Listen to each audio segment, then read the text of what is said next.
Nous allons faire une lecture dans Colossiens chapitre 1er au verset 16, le royaume de Dieu.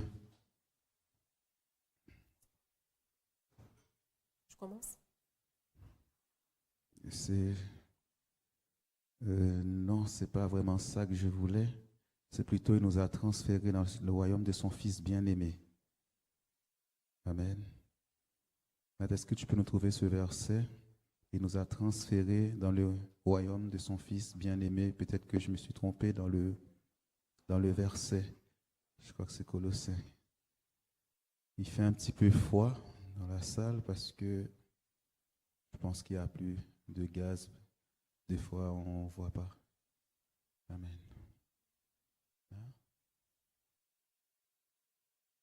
15, 13. Colossiens 1,13. 1,13. Colossiens 1,13.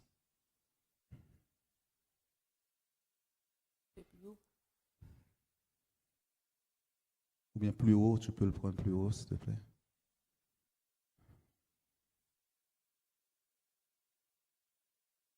Amen. Rendez grâce au Père qui vous a rendu capable d'avoir part à l'héritage des saints dans la lumière, qui nous a délivrés de la puissance des ténèbres et nous a transportés dans le royaume du Fils de son amour. Amen. Un transfert a été fait entre un royaume, le royaume de Satan, le royaume du Fils de Dieu. Quand cela a été fait, le jour de ton baptême, un transfert. Et de là, la Bible nous dit, il nous a délivrés de la puissance de Satan, des liens, les attaches, ces choses qui nous tenaient. Il nous a délivrés de la main du diable, de Satan, pour nous ramener dans un autre royaume qui est le royaume de Jésus-Christ, le roi des rois, le Seigneur des seigneurs. Et dans ce royaume, il y a des lois. Chaque pays a une constitution et des lois.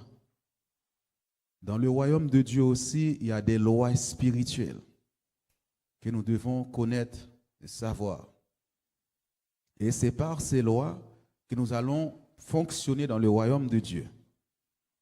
Nous ne sommes plus dans le royaume de Satan, nous sommes dans le royaume de Dieu. Et la Bible nous dit, ça nous a transférés. Un transfert a été fait entre la terre et le ciel. Alléluia.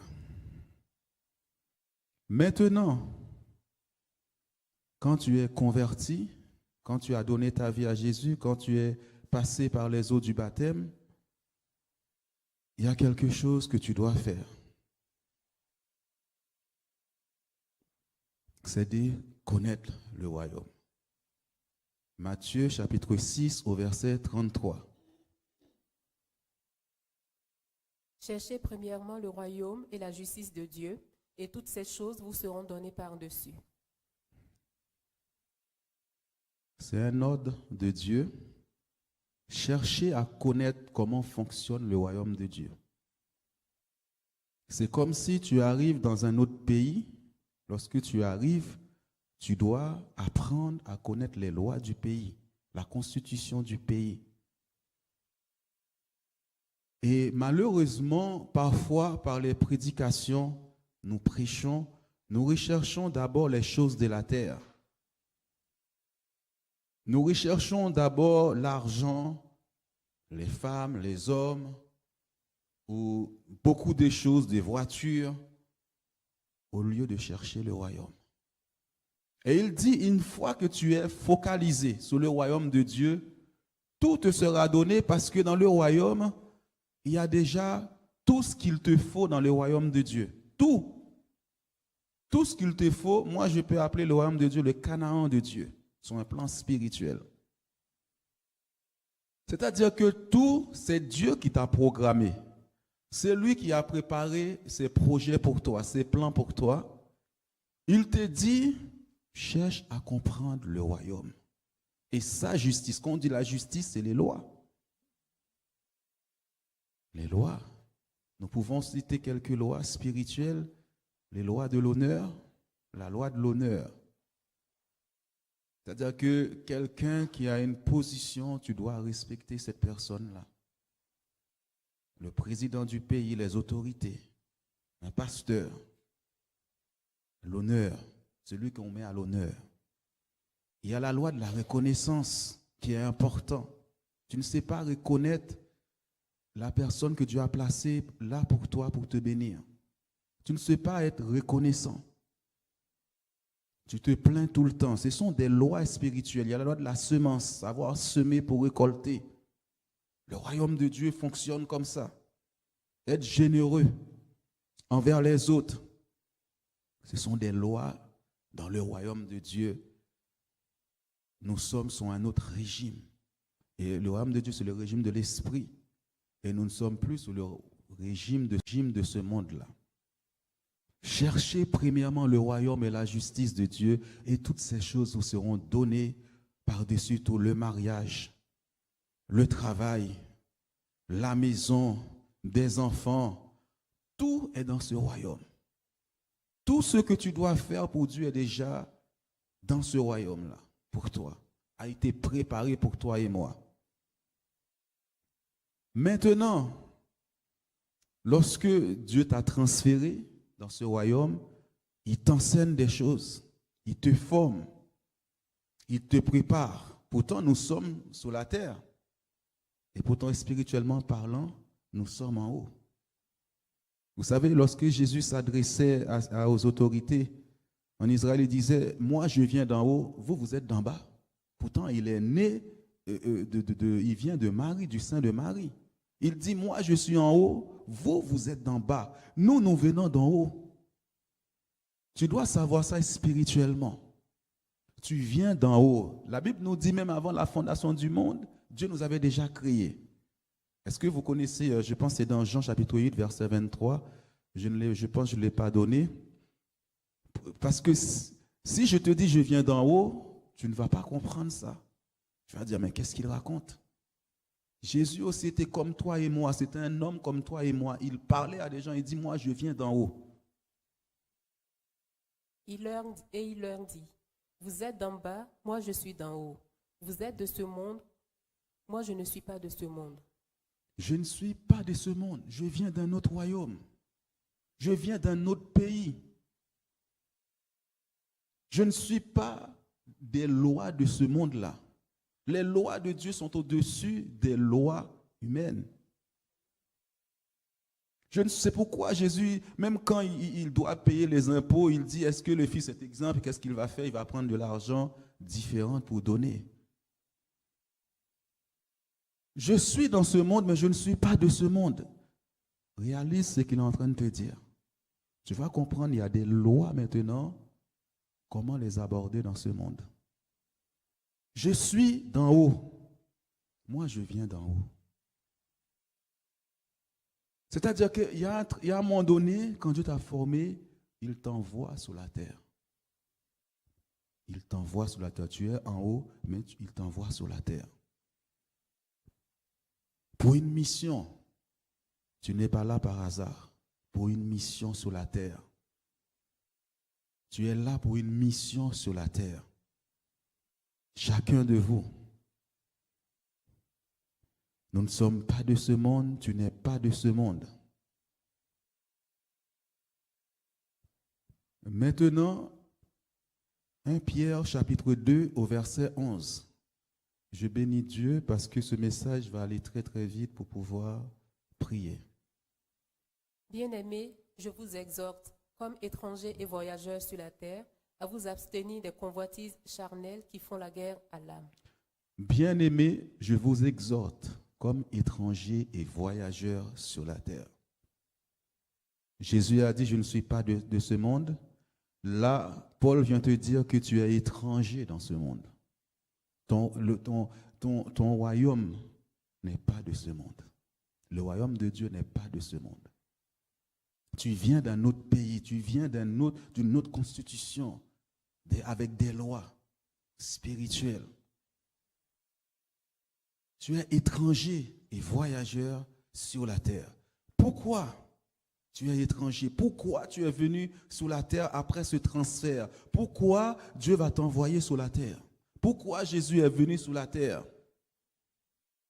Tu dois influencer la terre. Tu dois impacter les hommes, les femmes de ce monde. Et tu n'es pas n'importe qui. Nous ne sommes pas n'importe qui quand tu sais qui tu es, d'où tu viens. Vous savez, les Français vont être fiers, ils vont dire que je suis français. Les Américains vont être fiers pour dire je suis américain parce qu'ils savent qu'ils dominent le monde. Mais tu dois être fier de dire je suis enfant de Dieu, fils de Dieu. Je ne suis pas n'importe qui. Tu dois être fier quand tu sais que tu es en Christ. Amen. Impacter, influencer ce monde. Et je peux te dire une chose, tu n'es pas seul dans ce monde. Et je vais te l'expliquer ce matin. Tu n'as pas besoin de le voir. Étrangers et voyageurs. Étrangers et voyageurs sur la terre. Tu es étranger, tu voyages, tu es en mission. Tu es en mission pour Dieu. Oh, je sens que Dieu va faire du bien à des gens ce matin. Amen. Alléluia. Gloire à Dieu. Alléluia. Amen. Alléluia. Amen.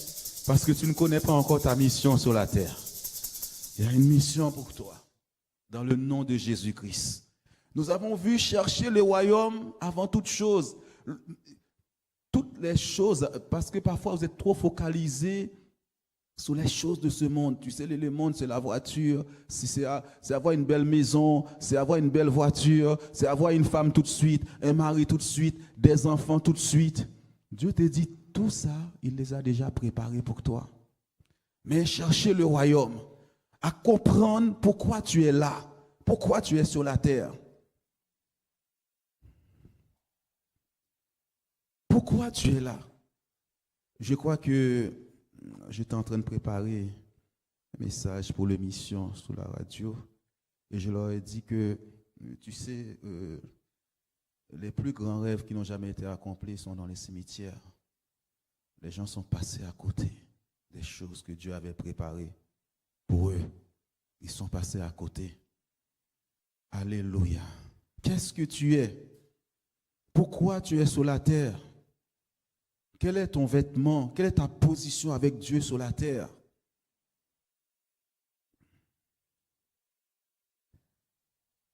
Je crois que je ne l'ai pas écrite. Je crois que c'est 2 Corinthiens chapitre 5 verset 26. Je crois que je te l'ai donné. Je ne sais plus. 2 Corinthiens chapitre 5 verset 26. Voilà. Amen. Nous faisons donc les fonctions d'ambassadeurs pour Christ, comme si Dieu exhortait par nous. Nous vous en supplions au nom de Christ. Soyez réconciliés avec Dieu. Amen. Nous faisons donc les fonctions d'ambassadeurs pour Christ. Nous sommes ambassadeurs. Nous sommes des ambassadeurs de Dieu sur la terre. C'est pourquoi l'ambassadeur quitte un autre pays pour aller dans un autre pays. Il est étranger dans notre pays. Il va défendre les intérêts de son pays, dans le pays là où il est. Et l'ambassadeur, fais attention, il ne faut pas le toucher. Fais attention. Là où il est, dans le pays étranger, là où il est, il peut y avoir des crises diplomatiques à cause de l'ambassadeur. Et là où il est envoyé, il a tout. La provision est déjà là pour l'ambassadeur. Tout est déjà préparé pour la maison et tout. Des gardes du corps. Et la Bible nous dit notre mission en tant qu'ambassadeur, c'est réconcilier le monde, ce monde dont nous ne sommes pas de ce monde, avec Dieu. Réconcilier ces gens avec Dieu. Voilà ta mission. Voilà ton objectif.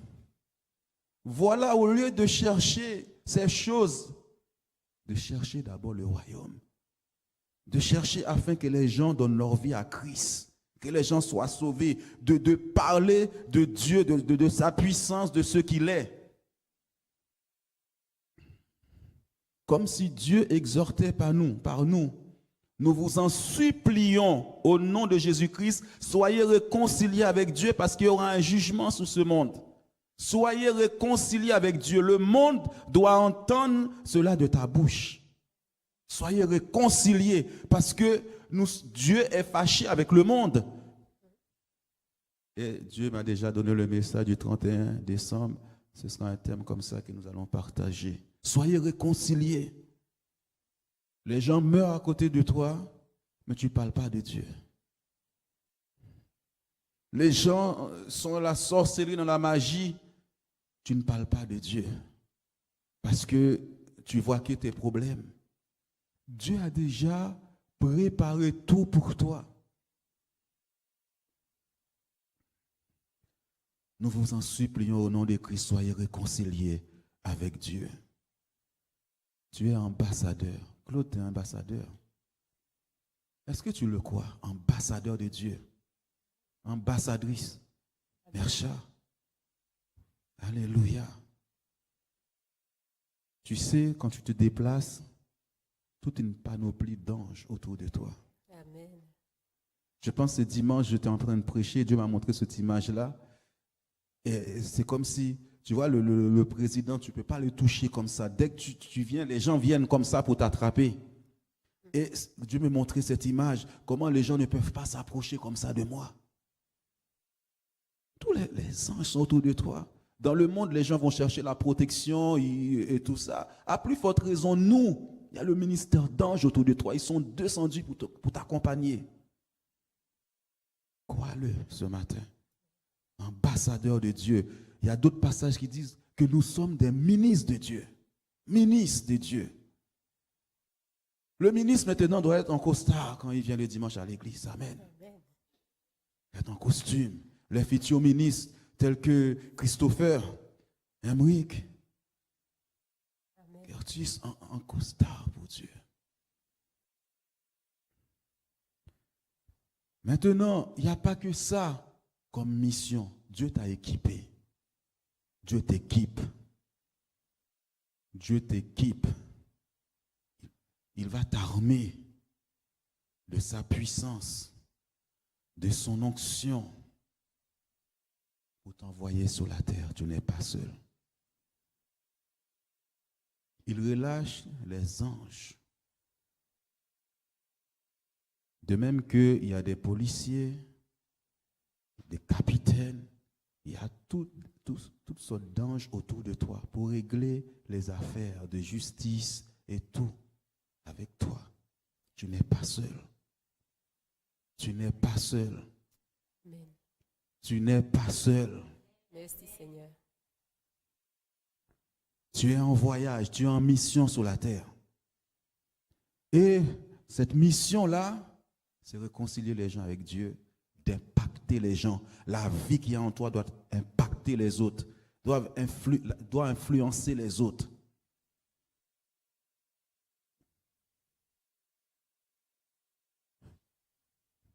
Luc, chapitre 9, 1-4.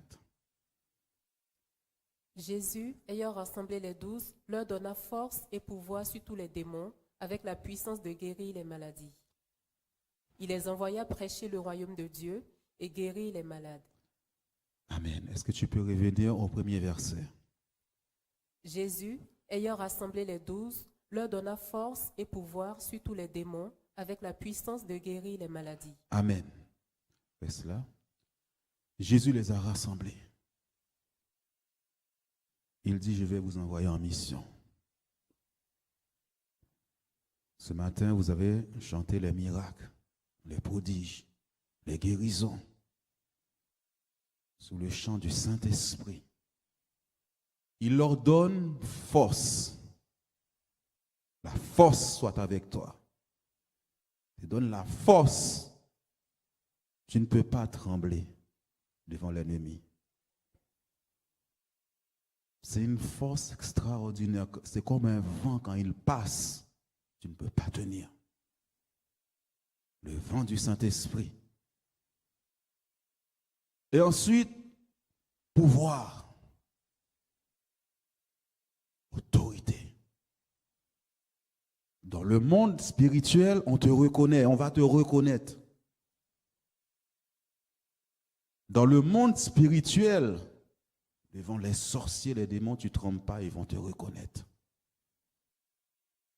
Et Dieu, dans ce monde-là, il va montrer que celui qui est Dieu, c'est une réalité spirituelle. Pouvoir sur tous les démons. C'est-à-dire que les démons doivent t'obéir.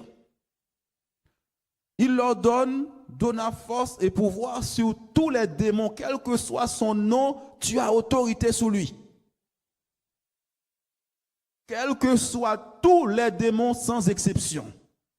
Si autrefois dans ta famille, il y avait un esprit que tu avais peur de lui, aujourd'hui Dieu te dit, je te donne le pouvoir sur lui. Tous les démons de Satan, tu as autorité. Avec la puissance de guérir les malades. Alléluia, Seigneur, merci. Cette puissance de guérison, cette puissance de miracle, cette puissance de prodige, les sourds entendent, les boiteux marchent, les aveugles voient dans le nom de Jésus-Christ. Le royaume est venu vers vous. Comme la Bible dit que le royaume s'est déplacé, il est venu vers vous sur la terre, vers ce monde. Le royaume, c'est toi et moi. Jésus a dit, je serai avec vous. La Bible dit, il travaillait avec les disciples. Il a dit, ce n'est pas moi qui fais les œuvres, c'est le Père qui fait les œuvres en moi. Là où tu es, Dieu va opérer pour qu'il y ait des guérisons, des prodiges, des miracles. Le royaume s'est approché de vous. Le royaume est descendu vers vous. Le royaume est descendu vers vous.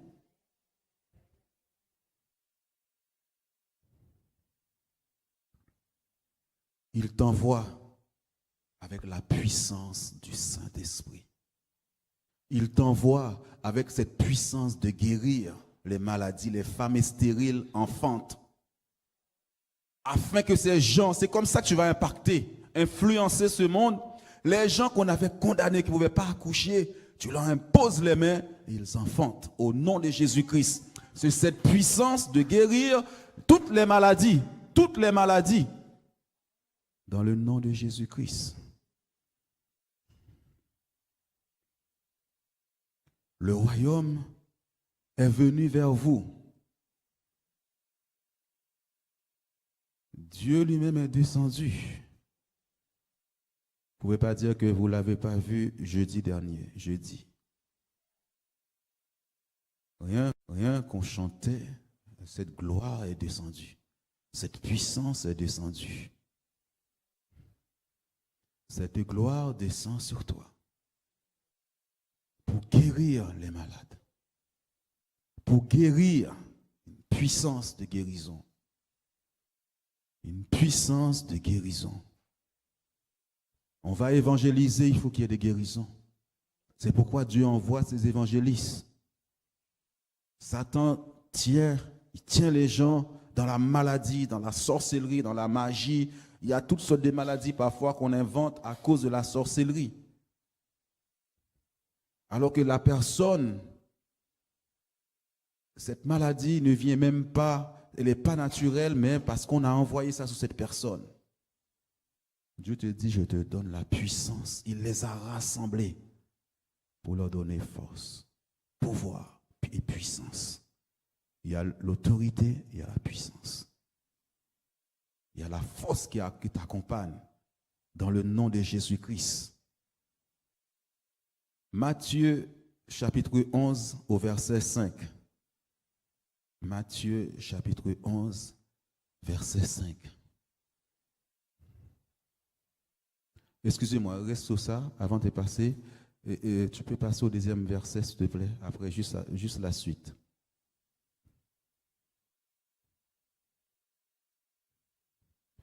Il les envoya prêcher le royaume de Dieu et guérir les malades. Il t'envoie parler de lui avec la force et la puissance de guérir les malades, mais il faut prêcher le royaume.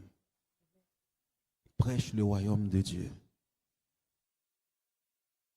C'est qu'il est, c'est qu'il y a un roi dans un royaume qui est Jésus-Christ. Jésus-Christ, notre roi. C'est lui le sauveur, c'est lui le Seigneur, c'est lui le Messie, c'est lui que le monde attendait.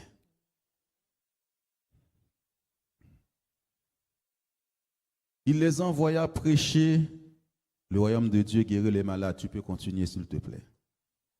Ne prenez rien pour le voyage, leur dit-il, ni bâton, ni sac, ni pain, ni argent, et n'ayez pas 2 tuniques. Amen. Dans quelque maison que vous entriez, restez-y, et c'est de là que vous partirez. C'est-à-dire, tu peux revenir avant, s'il te plaît. Ne prenez rien pour le voyage, leur dit-il, ni bâton, ni sac, ni pain, ni argent, et n'ayez pas de tunique. Nous savons que nous sommes voyageurs, n'est-ce pas? Nous l'avons vu. Pour cette mission, Dieu te dit là, n'allez pas inventer des choses pour avoir de l'argent. Parce que tu as déjà tout dans le royaume. Ni sac, ni pain. Comment tu vas vivre alors? Il dit, et n'ayez pas de tunique, toutes ces choses, ni argent et n'ayez pas de tunique. Ni pain, tu vas manger quoi? La nourriture de Dieu, Dieu a déjà préparé tout pour toi. C'est-à-dire, ne te soucie pas de ces choses. Moi, je prends soin de toi.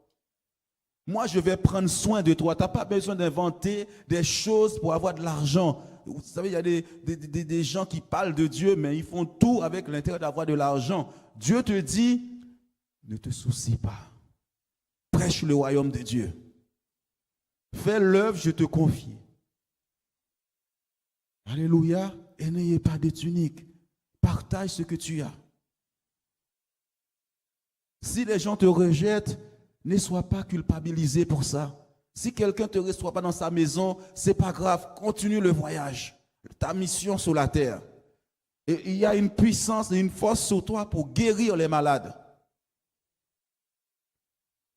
Tu es trop focalisé sur ça. Est-ce que Dieu prend soin de toi? Il prend soin de toi. Ce matin, je lisais un passage, Dieu m'avait conduit sur un passage, et de là, Dieu m'a dit, cette pensée-là, c'est pour quelqu'un. Et il m'a dit, dans ces passages, il dit, le matin, je vais essayer de le dire à ma manière, il y a des gens qui ne s'aiment pas parce qu'ils voient le vent. Ils ne s'aiment pas parce qu'ils voient le vent. C'est-à-dire que quand il y a la tempête, eh bien, il y a des gens, vous savez, quand il fait froid, il y a la tempête, tu n'as pas envie de sortir. Hein? Et c'est à ce moment-là que Dieu te dit de semer. C'est à ce moment-là que Dieu te dit, lève-toi, parce que si tu regardes le temps, tu ne vas pas planter. Et il dit de même que tu ne connais pas le chemin du vent. Comment il met l'enfant dans le sein de sa mère, de même aussi, tu ne sais pas ce que Dieu est en train de faire. Parce que toi, tu es en train de regarder ce que tu vois. Si tu as trouvé ce passage, tu peux me le passer, s'il te plaît.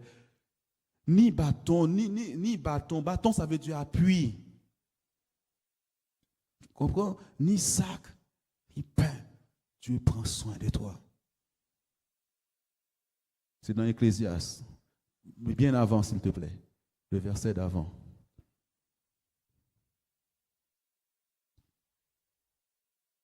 Tu t'inquiètes de trop. Celui qui observe le vent ne sèmera point, et celui qui regarde les nuages ne moissonnera point. Tu as vu? Celui qui observe le vent là, il ne sème pas, il a peur. Il a peur. Il y a la tempête. Il y a une tempête contre ta vie. C'est à ce moment-là que tu vas dormir. C'est à ce moment-là que tu as peur de semer, de parler. De parler. Tu sais, la tempête est faite pour fermer ta bouche, pour te faire peur. Et celui qui regarde le nuage ne moissonnera point. Tu ne moissonnes pas quand il y a la pluie comme ça. Tu dis la pluie va tomber. Hein? Continue, s'il te plaît. Comme tu ne sais pas quel est le chemin du vent, ni comment se forment les eaux dans le ventre de la femme enceinte, tu ne connais pas non plus l'œuvre de Dieu qui fait tout. Est-ce que tu sais quand l'enfant arrive dans le sein d'une femme? Tu l'as déjà vu arriver? Tu as déjà vu comment le vent il vient? Comme tu ne sais pas quel est le chemin du vent, ni comment se forment les eaux dans le ventre de la femme enceinte, tu ne connais pas non plus l'œuvre de Dieu qui fait tout. C'est même s'il y a la tempête, même quand tu ne comprends pas, tu te fais trop de soucis. Tu te fatigues de trop de soucis, tu penses trop. Et Dieu m'a dit, il y a des personnes qui n'ont pas ma pensée. Ta pensée te programme des choses, et non selon Dieu. C'est pourquoi Dieu dit, ma pensée n'est pas votre pensée. Toi, tu calcules, tu programmes ton plan, et où est le Saint-Esprit, où est Dieu dans tout ça? Tu sais ton plan. Tu ne sais pas ce qu'il est en train de faire. Continue à semer.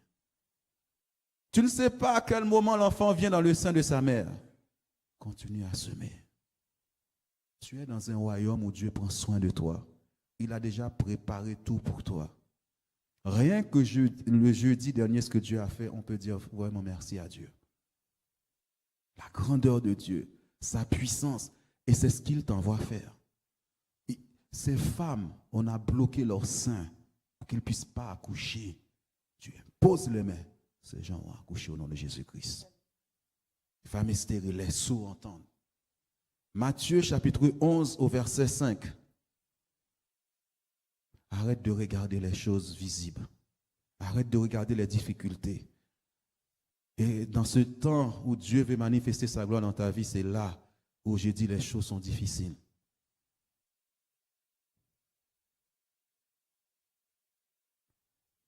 Plus loin, plus haut, s'il te plaît.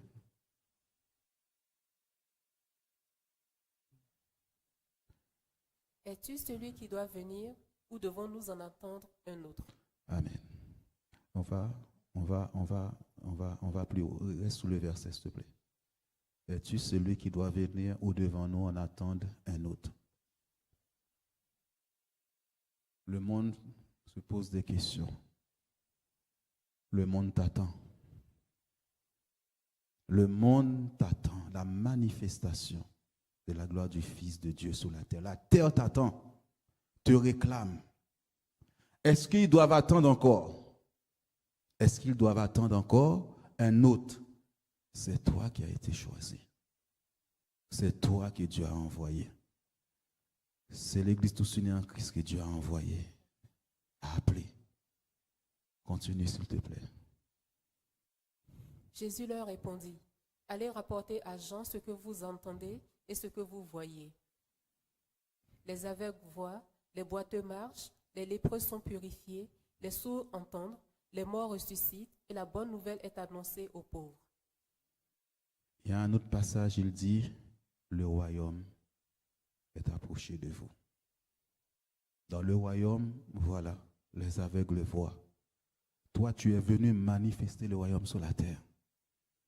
Il t'a envoyé avec sa force, le pouvoir et la puissance.